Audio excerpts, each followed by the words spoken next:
ಶಾಸ್ತ್ರಗಳೇ ಸಾಮಾನ್ಯವಾಗಿ ಯಾವುದೇ ರಾಶಿ ಆಗಿರ್ಬೋದು ಅಥವಾ ಯಾವುದೇ ಗ್ರಹಗಳಾಗಿರ್ಬೋದು ಒಂದು ರಾಶಿಯಿಂದ ಇನ್ನೊಂದು ರಾಶಿಗೆ ಹೋದಾಗ ವಿಶೇಷವಾದಂತಹ ಪರಿಣಾಮಗಳುಂಟಾಗುತ್ತೆ, ಪ್ರಭಾವಗಳಿಗೆ ಒಳಪಡ್ತವೆ. ಅದರ ಜೊತೆಗೆ ಆ ದೃಷ್ಟಿ ಅನ್ನುವಂಥದ್ದು ಕೂಡ ಬಹಳ ವಿಶೇಷವಾಗಿರುವಂಥದ್ದು.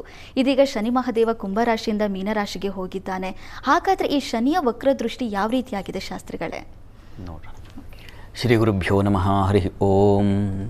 ಮೂರ್ತಿತ್ವೇ ಪರಿಕಲ್ಪಿತ ಶಶಿಭೃತೌ ವರ್ತ್ಮ ಪುನರ್ಜನ್ಮನ ಮಾತ್ಮೇತ್ಯಾತ್ಮವಿದಾಂ ಕ್ರತುಶ್ಚೇಜತಾಂ ಭರತ ಅಮರಜ್ಯೋತಿಷಾಂ ಲೋಕಾನಾಂ ಪ್ರಳಯೋದ್ಭವಸ್ಥಿತಿವಿಭಶ್ಚಾನೇಕದಾಯಶ್ರಿತೌ ವಾಚನ್ನ ಸದದಾತ್ವನೇಕ ಕಿರಣಃ ತ್ರೈಲೋಕ್ಯ ದೀಪೋ ರವಿಃ.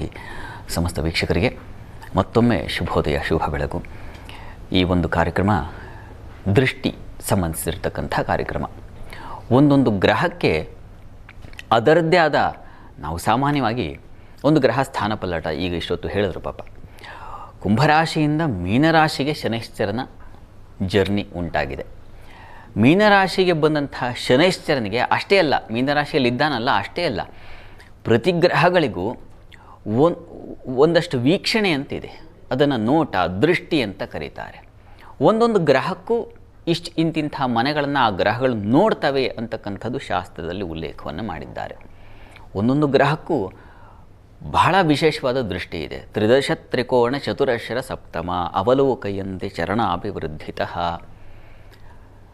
ಈ ರೀತಿಯ ಒಂದು ಮಾತನ್ನು ಹೇಳಿ ಯಾವ್ಯಾವ ಗ್ರಹ ಯಾವ್ಯಾವ ಮನೆಯನ್ನು ವೀಕ್ಷಣೆ ಮಾಡುತ್ತೆ ಅನ್ನೋದನ್ನು ಸೂಚಿಸ್ತಾರೆ. ತ್ರಿದಶ ತ್ರಿಕೋಣ ಚತುರಶರ ಸಪ್ತಮ.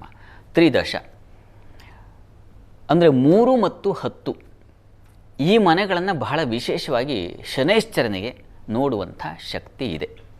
ಶನೈಶ್ಚರ ಈಗ ಮೀನರಾಶಿಯಲ್ಲಿದ್ದಾನೆ. ಮೀನರಾಶಿಯಲ್ಲಿರ್ತಕ್ಕಂಥ ಶನೈಶ್ಚರ 3ನೇ ಮನೆಯಾದಂಥ ವೃಷಭವನ್ನು, ಸಹಜವಾಗಿ ಎಲ್ಲ ಗ್ರಹಗಳಿಗೂ 7ನೇ ಮನೆಯ ದೃಷ್ಟಿ ಇದ್ದೇ ಇದೆ. ಮೀನರಾಶಿಯಲ್ಲಿ ಕೂತಂಥ ಶನೈಶ್ಚರ 7ನೇ ಮನೆಯಾಗಿರ್ತಕ್ಕಂಥ ಕನ್ಯಾ ರಾಶಿಯನ್ನು ವೀಕ್ಷಣೆ ಮಾಡ್ತಾನೆ. ಅದಾದ ಮೇಲೆ ದಶಮ 10ನೇ ಮನೆ ಅಂದರೆ ಧನು ರಾಶಿಯನ್ನು ವೀಕ್ಷಣೆ ಮಾಡ್ತಾನೆ ಶನೈಶ್ಚರ. ಇದು ಶನೈಶ್ಚರನ ನೋಟ, ಅವನಿಗಿರತಕ್ಕಂಥ ಶಕ್ತಿ. ಅಲ್ಲಿ ಶೋಭವಂತಿ ಕಿಲ ವೀಕ್ಷಣೆ ಅಧಿಕಾಹ ಅಂತಕ್ಕಂಥ ಒಂದು ಮಾತನ್ನು ವರಾಹ ಮಿಹಿರ ಮಾತಿದು. ಅಲ್ಲಿ ಇನ್ನೊಂದು ಅರ್ಥವನ್ನು ಹೇಳ್ತಾರೆ. ಈ ಶನೈಶ್ಚರನಿಗೆ, ಬೃಹಸ್ಪತಿಗೆ ಅಂದರೆ ಗುರುವಿಗೆ ಮತ್ತು ಅಂಗಾರಕನಿಗೆ, ಇವರಿಗೆ ಒಂದು ಇನ್ನೊಂದು ರೀತಿಯ ಕೇಚಿತ್ ಅಭಿಪ್ರಾಯ ಏನಪ್ಪ ಅಂದರೆ, ಕೆಲವರ ಅಭಿಪ್ರಾಯ ಏನಪ್ಪ ಅಂತಂದರೆ, ಶನೈಶ್ಚರ ಕಾಲು ದೃಷ್ಟಿಯನ್ನು, ಆ ದೃಷ್ಟಿಯಿಂದಾಗಿ ಕಾಲು ಫಲ ಬರುತ್ತೆ ಅಂತ, ಬೃಹಸ್ಪತಿಯ ದೃಷ್ಟಿಯಿಂದಾಗಿ ಅರ್ಧ ಫಲ ಬರುತ್ತೆ ಅಂತ, ಅಂಗಾರಕನ ದೃಷ್ಟಿಯಿಂದ ಮುಕ್ಕಾಲು ಫಲ ಬರುತ್ತೆ, ಉಳಿದ ಗ್ರಹಗಳೆಲ್ಲ ಸಂಪೂರ್ಣವಾಗಿ ನೋಡ್ತಾರೆ ಅಂತ.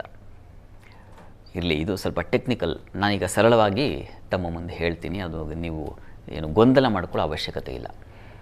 ಈಗ ಪ್ರತಿ ಗ್ರಹಕ್ಕೂ ಇಂಥ ಮನೆಗಳನ್ನು ನೋಡ್ತಕ್ಕಂಥದ್ದು ಅಂತ ನಾನೀಗಷ್ಟೇ ಹೇಳಿದ್ನಲ್ಲ, ಆ ರೀತಿಯಲ್ಲಿ ಅದೂ ಕೂಡ ಒಂದು ವಿಶೇಷ ಫಲವನ್ನು ಕೊಡುತ್ತೆ. ಉದಾಹರಣೆಗೆ ಮೀನರಾಶಿಯಲ್ಲಿರ್ತಕ್ಕಂಥ ಶನೈಶ್ಚರ ಪೂರ್ಣ, ಕೆಲವರ ಅಭಿಪ್ರಾಯ ಕಾಲು ಫಲ ಕೊಡುತ್ತೆ ಅಂದ್ರೆ, ಆದರೆ ವರಾಹ ಮಿಹಿರ ಹೇಳ್ತಾರೆ ಸಂಪೂರ್ಣವಾಗಿ ಫಲವನ್ನೇ ಕೊಡುತ್ತೆ ಅಂತ. ಶನೈಶ್ಚರ ವೃಷಭ ರಾಶಿಯನ್ನು ನೋಡ್ತಾ ಇದ್ದಾನೆ ಅಂತಂದರೆ, ವೃಷಭ ರಾಶಿಗೆ ಶನಿ ದೃಷ್ಟಿ ಅಂತಕ್ಕಂಥದ್ದು ಕೆಟ್ಟದ್ದೋ ಒಳ್ಳೆಯದೋ. ಈಗ ಗುರುವಿನ ಮನೆಯಲ್ಲಿದ್ದಾನೆ ಶನೈಶ್ಚರ, ತೊಂದರೆ ಇಲ್ಲ. ಆ ಥರದ್ದು ನೋಡೋದ್ರಿಂದಾಗಿ ಅವನು ಕರ್ಮಾಧಿಪತಿ, ವೃಷಭ ರಾಶಿಗೆ ಕರ್ಮಾಧಿಪತಿ ಹೌದು, ಭಾಗ್ಯಾಧಿಪತಿ ಹೌದು. ಇಂಥ ಶನೈಶ್ಚರ ಲಾಭಸ್ಥಾನದಲ್ಲಿದ್ದು ನಿಮ್ಮ ರಾಶಿಯನ್ನು ನೋಡ್ತಾ ಇದ್ದಾನೆ. ಎಂಥ ಫಲ? ಒಳ್ಳೆಯ ಫಲವೇ ಉಂಟಾಗುತ್ತೆ, ಗಾಬರಿ ಆಗೋದು ಬೇಡ. ಆದರೆ ಈ ತಾಮಸ ಗ್ರಹದ ದೃಷ್ಟಿ ಕೆಲವೊಮ್ಮೆ ನಮಗೆ ತೊಂದರೆಯನ್ನು ಉಂಟು ಮಾಡುತ್ತೆ. ಅದು ಆಮೇಲೆ ಬರ್ತೀನಿ ನಾನು. ಅಂತೂ ಇಷ್ಟು ರಾಶಿಗಳನ್ನು ನೋಡುವ ಶಕ್ತಿ ಇದೆ. ಅದೇ ರೀತಿಯಲ್ಲಿ ಗುರುವಿಗೆ 7ನೇ ಮನೆಯನ್ನು, 5ನೇ ಮನೆಯನ್ನು, 9ನೇ ಮನೆ ನೋಡುವಂಥ ಶಕ್ತಿ ಇದೆ. ಕುಜನಿಗೆ 4ನೇ ಮನೆಯನ್ನು, 7ನೇ ಮನೆಯನ್ನು, 8ನೇ ಮನೆಯನ್ನು ನೋಡುವಂಥ ಶಕ್ತಿ ಇದೆ. ಉಳಿದ ಗ್ರಹಗಳಿಗೆ ಸಪ್ತಮ ಸ್ಥಾನ ಮಾತ್ರವೇ, 7ನೇ ಮನೆಯನ್ನು ಮಾತ್ರವೇ ನೋಡ್ತಕ್ಕಂಥ ಶಕ್ತಿ ಇದೆ. ಹೀಗೆ ಒಂದೊಂದು ಗ್ರಹಕ್ಕೂ ಒಂದೊಂದು ಮನೆ, ಇಂತಿಂಥ ಮನೆಗಳನ್ನು ನೋಡುವಂಥ ಶಕ್ತಿ ಇದೆ. ಅದೂ ಕೂಡ ನಮಗೆ ತುಂಬ ಮುಖ್ಯವಾದ ಪರಿಣಾಮ, ಬಲ ಇವುಗಳನ್ನು ತಂದುಕೊಡುತ್ತೆ. ಈಗ ಶನೈಶ್ಚರನ ದೃಷ್ಟಿ ನಾನು ಇಷ್ಟೊತ್ತು ಹೇಳಿದೆ, ಇವುಗಳ ಮೇಲೆ ಪ್ರಭಾವ ಬೀರುತ್ತೆ. ಈಗ ಗುರು ವಸ್ತುತಃ ವೃಷಭ ರಾಶಿಯಲ್ಲಿದ್ದಾನೆ. ವೃಷಭ ರಾಶಿಯಲ್ಲಿದ್ದಂಥ ಗುರು ಪಂಚಮ ಸ್ಥಾನವನ್ನು ಅಂದರೆ ಕನ್ಯಾ ರಾಶಿಯನ್ನು ವೀಕ್ಷಣೆ ಮಾಡ್ತಾನೆ, ಮತ್ತು ಸಪ್ತಮವಾಗಿರ್ತಕ್ಕಂಥ ವೃಶ್ಚಿಕ ವೀಕ್ಷಣೆ ಮಾಡ್ತಾನೆ, ಮಕರ ಸ್ಥಾನವನ್ನು ವೀಕ್ಷಣೆ ಮಾಡ್ತಾನೆ. ಹೀಗೆ ಗುರುವಿನ ನೋಟ ಕೂಡ ಚೆನ್ನಾಗಿದೆಯಾ, ಗುರು ದೃಷ್ಟಿ ಇದೆಯಾ, ಅದು ಬಹಳ ಮುಖ್ಯವಾಗುತ್ತೆ. ಹೀಗಾಗಿ ಜಾತಕ ವಿವರಣೆ ಮಾಡುವಾಗ ಈ ದೃಷ್ಟಿಯೂ ಕೂಡ ಅಷ್ಟು ಪ್ರಾಮುಖ್ಯವಾಗಿರ್ತಕ್ಕಂಥದ್ದು, ಪ್ರಮುಖವಾದದ್ದು ಅನ್ನೋದನ್ನು ತಿಳಿಸುವಂಥ ಒಂದು ಕಾರ್ಯಕ್ರಮ ಇದು. ಹೀಗಾಗಿ ಒಂದೊಂದು ಗ್ರಹಕ್ಕೂ ಒಂದೊಂದು ರಾಶಿಯನ್ನು ನೋಡ್ತಕ್ಕಂಥ ಶಕ್ತಿ ಖಂಡಿತ ಇದೆ. ಅವುಗಳನ್ನು ಕೂಡ ಪರಿಗಣನೆ ಮಾಡಬೇಕು ಅಂತಿದೆ. ನಾನು ಸಾಮಾನ್ಯವಾಗಿ ಹೇಳ್ತಾ ಇರ್ತೀನಿ, ಹೋರಾ ಸ್ವಾಮಿ ಗುರುಜ್ಞ ವೀಕ್ಷಿತಯುತ ನಾಣ್ಯಶ್ಚ ಅಂತ ಒಂದು ಮಾತಿದೆಯಲ್ಲ, ಅವುಗಳನ್ನು ನೋಡಿಬಿಟ್ರೆ ಸಾಕು ಅಂತ. ಹೋರ ಲಗ್ನವನ್ನು, ಲಗ್ನದ ಅಧಿಪತಿಯಾಗಿರ್ತಕ್ಕಂಥವನು ಅಥವಾ ಬುಧ ಅಥವಾ ಗುರು ಲಗ್ನಾಧಿಪತಿಯನ್ನು ವೀಕ್ಷಣೆ ಮಾಡಿದ್ರೆ ವೀರ್ಯೋತ್ಕಟ ಭವತಿ ಅಂತ ಶಾಸ್ತ್ರ ವರಾಹಮಿಹಿರರೇ ಹೇಳ್ತಾರೆ. ಅಂದರೆ ಒಂದು ಗ್ರಹಕ್ಕೆ ದೃಷ್ಟಿ ಇದೆಯಲ್ಲ, ಅದು ಕೂಡ ಬಹಳ ಮುಖ್ಯ, ಅದನ್ನು ಪರಿಗಣಿಸಬೇಕು ಅನ್ನೋದನ್ನು ಶಾಸ್ತ್ರ ಸೂಚಿಸ್ತಾ ಇದೆ. ಆ ದೃಷ್ಟಿಯನ್ನು ಗಮನದಲ್ಲಿಟ್ಟುಕೊಂಡು ಈ ಶನೈಶ್ಚರನ ಒಂದು ಕಾರ್ಯಕ್ರಮ ಮಾಡ್ತಾ ಇರೋದು. ಶನಿಗೂ ಒಂದು ದೃಷ್ಟಿ ಇದೆ, ಅದನ್ನು ನಾವು ಪರಿಗಣಿಸಬೇಕು, ಬಿಡಬಾರ್ದು ಅಂತ. ಖಂಡಿತವಾಗ್ಲೂ ಶಾಸ್ತ್ರಿಗಳೇ, ಇವಾಗ ಯಾವುದೇ ಒಂದು ಗ್ರಹಗಳಿರ್ಬೋದು, ಒಂದು ರಾಶಿಗೆ ಇನ್ನೊಂದು ರಾಶಿಗೆ ಸ್ಥಾನ ಪಲ್ಲಟಾದಾಗ ಅದರ ದೃಷ್ಟಿ ಕೂಡ ಬದಲಾಗುತ್ತೆ ಅನ್ನೋದು ಗೊತ್ತಾಯಿತು. ಇವಾಗ ಶನಿ ಪ್ರಭಾವ ಅಂದರೆ ಶನಿ ದೃಷ್ಟಿಯ ಪ್ರಭಾವಕ್ಕೆ ಒಳಪಟ್ಟು ಏನಾದರೂ ಪ್ರಮಾದಗಳಾಗಿರುವಂಥ ಉದಾಹರಣೆಗಳಿದೆಯಾ ಶಾಸ್ತ್ರಿಗಳೇ? ಹೌದು, ಒಳ್ಳೆಯ ಪ್ರಶ್ನೆ ಇದು. ಪ್ರಮಾದಗಳು ಅಂತಂದರೆ ನಮ್ಮ ಭೂಲೋಕದಲ್ಲಿ ಅಷ್ಟೇ ಅಲ್ಲ, ದೇವಲೋಕದಲ್ಲೇ ಪ್ರಮಾದಗಳಾಗ್ಬಿಟ್ಟಿದ್ದಾವೆ. ಶನೈಶ್ಚರ ಅವನ ದೃಷ್ಟಿ, ಒಂದು ಸಲ ಕಥೆ ಇದೆ. ಒಂದು ಸಲ ಶನೈಶ್ಚರ ಪಾಪ ಪಾರ್ವತಿ ಗಣಪತಿಯ ಬರ್ತ್ಡೇ ನಾವು ಅಂತೀವಲ್ಲ, ಜನ್ಮದಿನೋತ್ಸವ ಜಯಂತಿ, ಅದನ್ನು ಆಚರಿಸ್ತಾ ಇದ್ಲು. ವರ್ಧಂತಿ ಅಂತ ಕರೀತಾರೆ. ಅದನ್ನು ಆಚರಿಸ್ತಾ ಇದ್ಲು. ಎಲ್ಲ ದೇವತೆಗಳು ಬಂದಿದ್ದರು, ಎಲ್ಲರಿಗೂ ಆಹ್ವಾನ ಇತ್ತು. ಬಂದವರೆಲ್ಲ ಪಾಪ ಗಣಪತಿಗೆ ಬಂದು ವಿಶ್ ಮಾಡಿ, ಸಹಜ ಅಲ್ವಾ, ನಾವು ಮನೇಲಿ ಬರ್ತ್ಡೇ ಪಾರ್ಟಿ ಮಾಡಿಕೊಂಡ್ರೆ ಹೇಗೆ ಬರ್ತಾರೆ, ಏನೋ ಒಂದು ಉಡುಗೊರೆ ಕೊಡ್ತಾರೆ, ವಿಶ್ ಮಾಡ್ತಾರೆ, ಆಯ್ತಪ್ಪ ಸುಖವಾಗಿರುವಂಥ ಹಾರಿಸಿ ಹೋಗ್ತಾರಲ್ವ. ಆ ರೀತಿಯಲ್ಲಿ ಎಲ್ಲ ದೇವತೆಗಳು ಬಂದು ಗಣಪತಿಯನ್ನು ಹಾರಿಸಿ ಹೋಗ್ತಾ ಇದ್ದರೆ ಶನೈಶ್ಚರ ಮಾತ್ರ ಒಂದು ಮೂಲೆಯಲ್ಲಿ ಕೂತಿದ್ದಂತೆ. ಪಾರ್ವತಿ ನೋಡ್ತಾ ಇದ್ಲು, ಯಾಕೆ ಅಲ್ಲಿ ಕೂತಿದ್ಯಾ, ಬಾ, ನೀನೇನು ಅಭಿನಂದನೆ ಹೇಳಿಲ್ವಲ್ಲ ಅಂತ. ಶನೈಶ್ಚರನಿಗೆ ಸ್ವಲ್ಪ ಭಯ. ಇಲ್ಲ, ನನ್ನ ದೃಷ್ಟಿ ಇದೆಯಲ್ಲ ಅದು ಸ್ವಲ್ಪ ಕೆಟ್ಟದ್ದು ಅಂತ ಎಲ್ಲರೂ ಹೇಳ್ತಾರೆ, ಹೀಗಾಗಿ ಬಂದರೆ ಏನು ಪ್ರಮಾದ ಆಗುತ್ತೋ ಅಂತ ನಾನು ಇಲ್ಲೇ ಹಾರಿಸ್ತೀನಿ, ತೊಂದರೆ ಇಲ್ಲ ಅಂತ. ಅಯ್ಯೋ ಹಾಗೆಲ್ಲ ಏನಿಲ್ಲಪ್ಪ, ಬಾ ಅಂತ ಹೇಳಿ ಪಾಪ ಪಾರ್ವತಿ ಕರ್ಕೊಂಡು ಬಂದರೆ ಗಣಪತಿ ಕೂತಿದ್ದಂಥವ್ನು ನೋಡಿದಂತೆ, ನೋಡಿದ ಮಾರನೇ ದಿನವೇ ಅವನ ತಲೆ ಶಿರಶ್ಛೇದನವಾಯಿತು ಅಂತಕ್ಕಂಥ ಕಥೆ. ಆಮೇಲೆ ಆನೆ ತಲೆ ಬಂದು ಕೂಡಿಸಿದ್ರು ಅಂತಕ್ಕಂಥದ್ದು ನಾವೇನು ಆ ಪಾರ್ವತಿಯ ಮೈಯ ಮಣ್ಣಿನಿಂದ ಮಾಡಿ ಸ್ನಾನದ ಸಂದರ್ಭದಲ್ಲಿ ಕಥೆಯನ್ನು ನೆನೆಸ್ಕೊಳ್ತೀವೋ, ಆ ಥರ ಗಣಪತಿಗೆ ಶನಿದೃಷ್ಟಿಯಿಂದಲೂ ತಲೆ ಹೋಯಿತು ಅಂತಕ್ಕಂಥದ್ದು ಒಂದು ಕಥೆ ಇದೆ.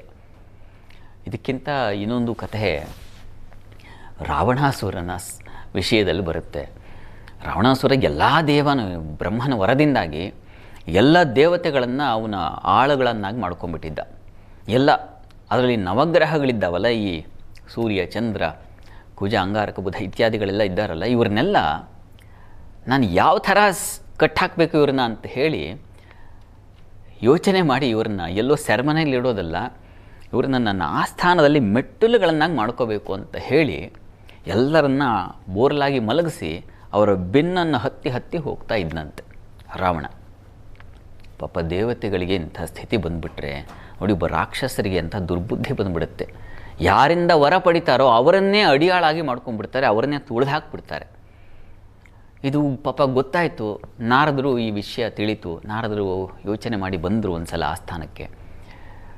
ನೋಡ್ತಾರೆ ಪಾಪ ಎಲ್ಲ ಗ್ರಹಗಳು ಹೀಗೆ ಮಲ್ಕೊಂಡ್ಬಿಟ್ಟಿದ್ದಾವೆ. ಅದನ್ನು ಹತ್ಕೊಂಡು ಹೋಗಿ ಕೂತ್ಕೊಂಡು ರಾವಣಾಸುರ ಆ ಸಿಂಹಾಸನದಲ್ಲಿ ಕೂತು ನಾರದರಿಗೆ ಹೇಳಿದಂತೆ, ಹೇಗಿದೆ ನನ್ನ ದರ್ಬಾರು ಅಂತ ಹೇಳಿದ. ನಾರದರ ಹತ್ತಿರ ಬಂದು ರಾವಣನಿಗೆ ಒಂದು ಕಿವಿ ಮಾತು ಹೇಳಿದ್ರಂತೆ, ಅಲ್ಲಪ್ಪ ಇದೆಲ್ಲ ಸರಿ, ಯಾರಾದರೂ ಬೆನ್ನು ಹತ್ತಿ ಹೋಗ್ತಾರೇನಯ್ಯ, ಎದೆಯನ್ನು ಮೆಟ್ಟಬೇಕು, ನೀನು ಎದೆ ಮೇಲೆ ಕಾಲಿಟ್ಟು ಹೋಗಬೇಕಲ್ಲ, ಆಗ ನಿನ್ನ ಅಹಂಕಾರಕ್ಕೆ ಒಂದು ಕಿರೀಟ ಬರುತ್ತಲ್ವ ಅಂತ ಒಂದು ಕಿವಿ ಮಾತು ಹೇಳಿದ್ರಂತೆ. ಹೌದಲ್ವ, ನನಗೆ ಈ ವಿಚಾರ ಗೊತ್ತೇ ಆಗಲಿಲ್ಲ ಅಂತ ಹೇಳಿ ಎಲ್ಲ ಗ್ರಹಗಳನ್ನು ಬೋರ್ಲ್ ಹಾಕಿ ಬಂದು ಕೊನೆಗೆ ಶನೈಶ್ಚರನ ತಿರುಗಿಸದಂತೆ. ಅಲ್ಲಿವರೆಗೂ ಅವನು ಚೆನ್ನಾಗಿದ್ದ ರಾವಣ ಮೆರೆದ. ಯಾವಾಗ ಶನೈಶ್ಚರ ತಿರುಗಿ ಶನೈಶ್ಚರನ ಎದೆ ಮೇಲೆ ಕಾಲಿಟ್ಟನೋ, ಶನೈಶ್ಚರನ ದೃಷ್ಟಿ ರಾವಣನ ಮೇಲೆ ಬಿದ್ದು ಅವನ ಅಧಃಪತನಕ್ಕೆ ದಾರಿ ಶುರುವಾಯಿತು ಅಂತಕ್ಕಂಥದ್ದು ಒಂದು ಕಥೆ ಇದೆ. ಹೀಗೆ ಗ್ರಹಗಳ ದೃಷ್ಟಿ ಅನ್ನೋದು ಕೆಲವೊಮ್ಮೆ ನಮ್ಮ ಬದುಕನ್ನೇ ತೆಗೆದುಬಿಡುತ್ತೆ, ಕೆಲವೊಮ್ಮೆ ನಮ್ಮ ಬದುಕಿಗೆ ಬಹಳ ವಿಶೇಷವಾದ ಅನುಗ್ರಹವನ್ನು ತಂದು ಕೊಟ್ಬಿಡುತ್ತೆ. ಎರಡೂ ರೀತಿಯ ಸಹಜ. ಶನೈಶ್ಚರ ನೀಚ ಸ್ಥಾನದಲ್ಲಿದ್ದು ಒಂದು ಮನೆಯನ್ನು ನೋಡಿದಾಗ, ಒಂದು ಭಾವವನ್ನು ವೀಕ್ಷಣೆ ಮಾಡಿದಾಗ ಆ ಮನೆ ಭಗ್ನವಾಗುತ್ತೆ. ಶನೈಶ್ಚರ ತುಂಬ ಬಲಿಷ್ಠನಾಗಿದ್ದು ಒಳ್ಳೆಯ ಸ್ಥಾನದಲ್ಲಿದ್ದಾಗ ನಾವು ಸಹಜವಾಗಿ ಒಳ್ಳೆಯ ನೋಟವನ್ನೇ ನೋಡ್ತೀವಿ. ಒಂದು ಒಳ್ಳೆಯವಾದ ದೇವಸ್ಥಾನದಲ್ಲಿದ್ದಾಗ ನಮ್ಮ ದೃಷ್ಟಿ ಬೇರೆ ರೀತಿಯಲ್ಲಿರುತ್ತೆ. ನಾವು ಟ್ರಾಫಿಕ್ ಮಧ್ಯೆ ಇದ್ದಾಗ ನಮ್ಮ ಆ ದೃಷ್ಟಿ ಬೇರೆ ಇರ್ತದೆ. ಅಥವಾ ಇನ್ಯಾವುದೋ ಸಂದರ್ಭಗಳಲ್ಲಿ ನಮ್ಮ ಉಗ್ರ ದೃಷ್ಟಿ, ಸೌಮ್ಯ ದೃಷ್ಟಿ, ಹೀಗೆ ಹಲವು ದೃಷ್ಟಿಗಳಿದ್ದಾವಲ್ಲ ನಮಗೂ ಕೂಡ. ಆ ರೀತಿಯಲ್ಲಿ ಗ್ರಹಗಳಿಗೂ ಉಂಟು. ಇದನ್ನು ನಾವು ಕಾಣ್ತೀವಿ. ಹೀಗೆ ಪ್ರಮಾದಗಳಾಗಿ ಅದರಿಂದ ಅನುಭವಿಸಿದ್ದು ರಾವಣ ಕೊನೆಗೆ ತನ್ನ ಶರೀರವನ್ನು ಕಳ್ಕೊಂಡ ಶ್ರೀರಾಮನ ಆಯುಧದಿಂದಾಗಿ ಅವನ ಒಂದು ಹೀಗೆ ಗ್ರಹಗಳು ಅವರ ನೋಟದಿಂದಾಗಿ ಪರಿಣಾಮ ಪ್ರಭಾವವನ್ನು ಕೊಡುವ ಸಾಧ್ಯತೆ ಇದೆ.